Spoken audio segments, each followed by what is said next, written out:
रात्री मस्त झोप आली या हॉटेलमध्ये. आता इथून आपण निघून इंदोरमध्ये जे काही स्पेशल मिळतं, इथले काही पदार्थ असतील ते आपण खाणार आहोत. त्यानंतर इथं थोडंफार फिरणार आहोत आणि मग उज्जैनच्या दिशेने निघतोय.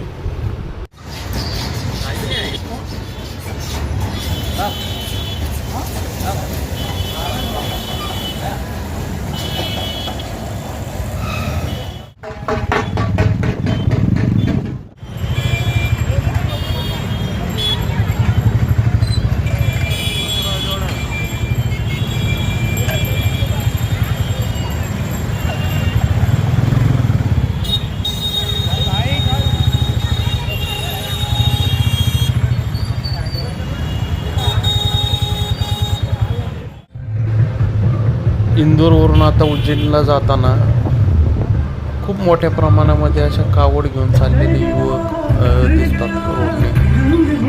मस्त सेलिब्रेट करत ते निघत आहे. इंदोर शहर फिरताना आपल्याला अनेक ठिकाणी राजमाता अहिल्यादेवी होळकर यांनी बांधलेले राजवाडे किंवा घाट यांचं दर्शन होतं.